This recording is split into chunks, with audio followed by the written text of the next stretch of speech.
Welcome to Vitamine channel. So this is the third lecture of Triangles chapter of class 10th. आज इस session में हम discuss करने वाले हैं एक्सरसाइज 6.2 का first and second question.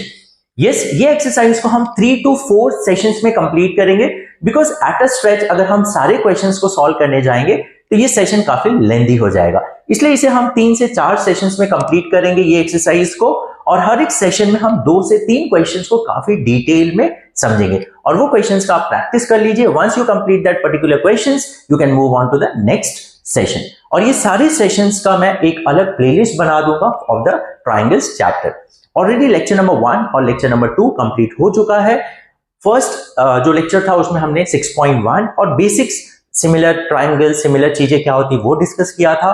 Second lecture में हमने बेसिक प्रोपोर्शनैलिटी थ्योरम उसका प्रूफ एकदम डिटेल में डिस्कस किया हुआ है.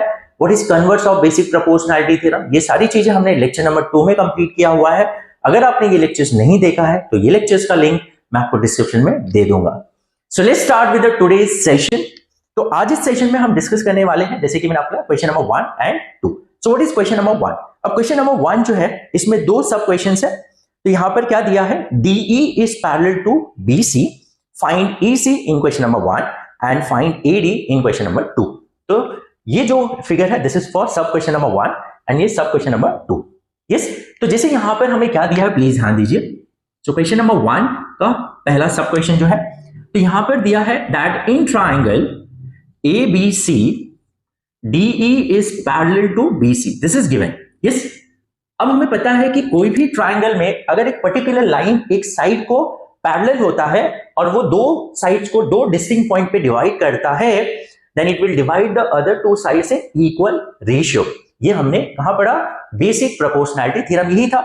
ये सुनो ओके. तो यहां पर क्या हो जाएगा, now if DE is parallel to BC, so therefore AD by DB this upon this will be equal to this upon this, that is AE upon EC. This is by basic proportionality theorem.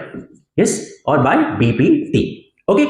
So now अब यहां पर ध्यान दीजिए AD का length हमें कितना दिया है, it is given as 1.5 and what is DB? DB is given as 3 centimeter. Okay, and what is AE? 1 centimeter. Divide by EC. EC हमें फाइंड आउट करना है.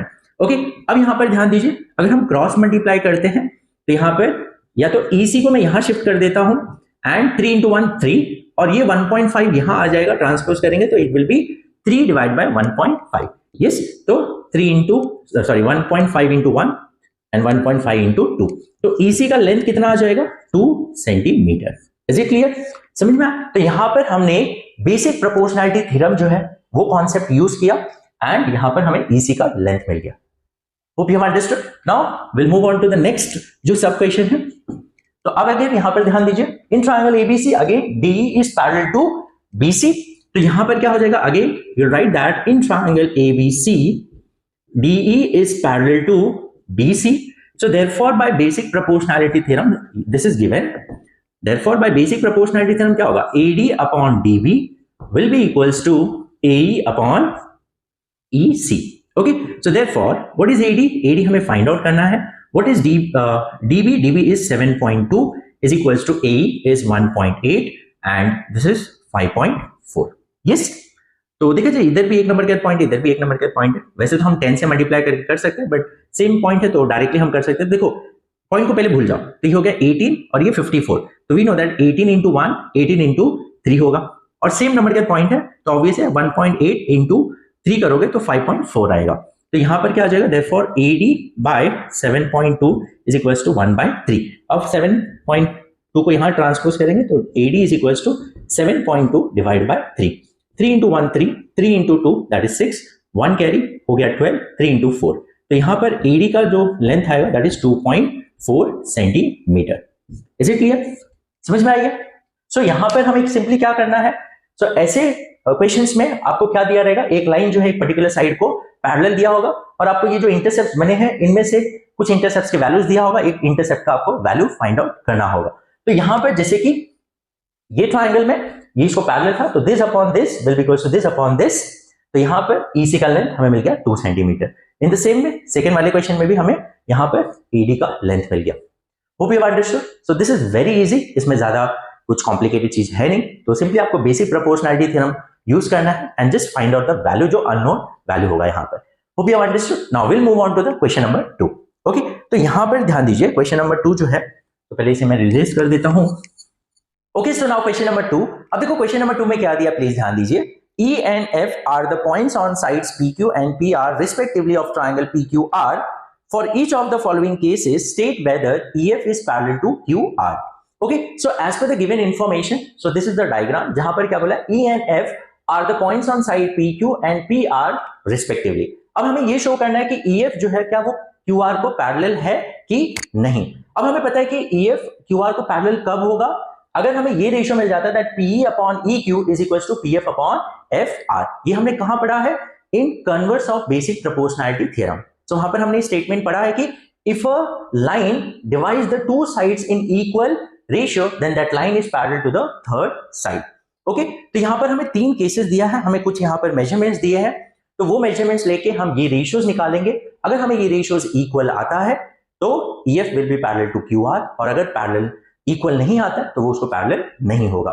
ओके, तो यहां पर पहला क्वेश्चन जो है, पहला जो सब क्वेश्चन है उसमें अब देखो P और EQ, तो इन दोनों का रेशियो लेते हैं, तो P अपॉन EQ, तो यहां पर क्या दिया है 3.9 divide by 3, EQ is 3। Okay, तो पहले तो हम क्या करेंगे, ये पॉइंट को हटा देते हैं। नॉर्मली जब भी डिवीजन में आता है तो पॉइंट को आप पहले हटा दीजिए। अब यहाँ पॉइंट हटाने के लिए मतलब आप इसको 10 से मल्टीप्लाई करोगे, इसको भी 10 से, क्योंकि यहाँ पर मैक्सिमम एक नंबर का पॉइंट है। तो जब आप इसे 10 से मल्टीप्लाई करोगे तो ये हो जाएगा 39 और ये हो जाएगा 30। ओके, आप डायरेक्टली भी डिवाइड कर सकते हो, लेकिन जब पॉइंट्स आते हैं, वैसे तो यहाँ पर एक ही नंबर का पॉइंट है, कभी कभी न्यूमरेटर में 2 नंबर का पॉइंट होगा, डिनोमिनेटर में 3 नंबर का पॉइंट होगा, तो उसमें कंफ्यूजन होता है। तो बेटर आप क्या कर दो, पहले पॉइंट्स को शिफ्ट कर दीजिए। ओके, तो यहाँ पर 39 डिवाइड बाय 30, नाउ यहाँ पर 3 into 10, 3 into 13। Okay, so 13 divide by 10, ये रेशियो आ रहा है 13 डिवाइड बाय 10। ओके, इसे हम बोल सकते हैं 1.3। Okay, now PF upon FR, तो PF हमें दिया है 3.6 एंड FR 3.6 एंड FR कितना है 2.4। ओके, तो फर्स्ट ऑफ ऑल इसे दोनों को ही अगर हम 10 से मल्टीप्लाई करेंगे तो हो जाएगा 36 डिवाइड बाय 24। यस, अब यहां पर 12 इंटू 3, 12 इंटू 2, तो देखा जाए ये हो गया 3/2। देखा ये दोनों रेशियो क्या इक्वल है, नहीं। अगर इसे मैं डेसिमल में भी कन्वर्ट करता हूं तो ये आएगा 1.5। क्या ये दोनों रेशियोज इक्वल है, नहीं इक्वल है। तो P upon EQ is not equals to PF upon FR। अब अगर ये दोनों रेशियोज इक्वल नहीं है तो अब हमें पता है कि ये दोनों रेशियो इक्वल होगा तो ही ये इसको पैरेलल होगा, बट रेशियो इक्वल आ रहा है क्या, नहीं। So therefore EF is not parallel to QR। Is it clear? तो पहला जो केस दिया है, इसमें जो मेजरमेंट दिया है उस हिसाब से ये इसको पैरेलल नहीं है। ओके, नाउ नंबर 2, सेकेंड, इसमें मेजरमेंट्स क्या दिया है, देखो P हमें दिया है 4P अपॉन EQ या QE, तो यहां पर कितना दिया है, ये 4 दिया है और ये है 4.5। Is it clear? तो पहले तो हम ये पॉइंट को हटा देते हैं, तो यहां पर एक नंबर का पॉइंट है तो मैक्सिमम एक नंबर, तो 10 से मल्टीप्लाई हो जाएगा 40 और ये हो जाएगा 45। नाउ यहां पर 5 इंटू 8, 5 इंटू 9, तो 8/9 आ रहा है रेशियो। यस, एंड सेकेंड जो है PF अपॉन FR, PF कितना दिया है 8 and RF that is FR is 8/9। तो यहां पर देखो रेशियो क्या आ रहा है 8/9, दोनों ही रेशियोज क्या है, इक्वल है। तो यहां पर P upon EQ is equal to PF upon FR। अब अगर ये दोनों ही रेशियोज इक्वल है, this upon this equals to this upon this, so therefore EF will be parallel to QR. This is by converse of basic proportionality theorem. Is it clear? समझ में आई है? तो यहां पर आपको सिंपली क्या करना है, जो गिवन वैल्यूज है उनमें से ये रेशियोज निकालना है। अगर ये रेशियोज इक्वल आता है तो ये दो लाइन पैरेलल होगा, अगर रेशियो इक्वल नहीं आ रहा तो ये दोनों लाइन पैरेलल नहीं होगा। Is it clear? Now we'll move on to the third question. यहां पर जो थर्ड सब क्वेश्चन दिया है, अब थर्ड क्वेश्चन यहां पर PQ दिया है, यहां पर PE नहीं दिया है, तो यहां पर पहले हम PE और EQ ये सब जो चीजें हैं पहले हम कैलकुलेट कर लेते हैं। ओके, तो यहां पर PQ जो होता है, देखो PQ is made up of PE plus EQ ना, because they are collinear points, because P dash E dash Q। Okay, अब जैसे यहां पर PQ कितना दिया है 1.28, PE दिया है हमें P 0.18 दिया है, EQ दिया है क्या? EQ हमें नहीं दिया है, तो पहले हम EQ को कैलकुलेट करेंगे। तो हो जाएगा 1.28 minus 0.18 is equals to EQ। तो यहां पर कितना आ जाएगा? This will be nothing but 1.10, yes that is EQ। So therefore EQ हमें क्या मिल रहा है? 1.10 centimetre. Okay, in the same way वहां पर PR is made up of what? PF plus FR ना, is nothing but equals to PR because P dash F dash R. Is it clear? देखो जब भी आप दो सेगमेंट को add करोगे आपको ये PR मिल रहा है, तो ये पॉसिबल कब होता है? जब वो कोलिनियर पॉइंट्स होगा। तो ये नॉर्मली उसका रीजन ही होता है P dash F dash R, but that mean they are collinear points. Okay, तो यहां पर हमें मेजरमेंट PR दिया है 2.56 एंड PF दिया है, PF is 0.36 plus FR is equals to 2.56। Okay, तो अब यहां पर FR कितना आ जाएगा? 2.56 माइनस 0.36। ओके, ये कितना आ जाएगा? 2.20। तो FR जो है वो 2.20 सेंटीमीटर आ रहा है। Is it clear? तो अब यहां पर हमें सारे मेजरमेंट्स मिल चुके हैं, तो देयरफॉर अब रेशियोज निकालते हैं। तो P upon EQ, now PE कितना है? P 0.18 एंड EQ कितना आ रहा है? 1.10। तो फर्स्ट ऑफ ऑल ये पॉइंट्स को पहले हम हटाते हैं। तो यहां 2 नंबर के पॉइंट है और यहां पर भी 2 नंबर के पॉइंट है। तो जब हम इसे 100 से मल्टीप्लाई करेंगे तो ये क्या हो जाएगा? 18 हो जाएगा, और ये जब 100 से मल्टीप्लाई करेंगे तो 110 हो जाएगा। नाउ इसे कैंसिल आउट करते हैं। नाउ 2 into 9, 2 into 5 and 5, तो मतलब 9/55 रेशियो आ रहा है इसका। ओके, एंड दूसरा रेशियो जो है PF अपॉन FR। तो PF, what is PF here? PF is 0.36 and FR आया 2.20।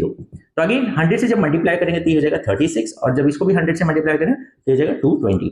Now again 2 into 18 110, 2 into 110, then 2 into 9, then 2 into 55, तो 9/55। तो यहां पर भी देखो रेशियो इक्वल आ रहा है, P upon EQ is equal to PF upon FR। अब अगर ये रेशियो इक्वल आ रहा है, इसका मतलब क्या हुआ? EF will be parallel to QR। This is by converse of basic proportionality theorem. Is it clear? तो जब भी ऐसे टाइप के क्वेश्चंस आते हैं जहां पर आपको बोला जाएगा कि this is parallel to this, आप ये शो करो क्या वो पैरेलल है कि नहीं है, तो आपको जस्ट ये रेशियोज निकालना है। अगर ये रेशियोज इक्वल आता है साइड्स का रेशियो तो वो पैरेलल होगा, अगर रेशियोज इक्वल नहीं आते तो वो पैरेलल नहीं होगा। Hope you have understood question number 1 and question number 2। अगर ये दोनों ही क्वेश्चंस में आपको कुछ डाउट आता है तो आप मुझे कमेंट सेक्शन में बता सकते हैं, तो नेक्स्ट सेशन में हम वो चीज को क्लियर आउट कर देंगे। सो आज इस सेशन में हम यही 2 क्वेश्चन करने वाले हैं। नेक्स्ट सेशन में आगे के जो क्वेश्चंस है, तो जैसे मैंने आपको बताया ये सेशन ये जो एक्सरसाइज है इसे 3 से 4 सेशन में हम कंप्लीट करेंगे। तो हर एक सेशन में 2 से 3 क्वेश्चन को हम डिटेल में समझेंगे, एंड ताकि आपको वो चीज बहुत अच्छे से समझ में आए और उसको आपको प्रैक्टिस करने के लिए टाइम भी मिल जाए। So will meet in the next session, till then take care, bye bye.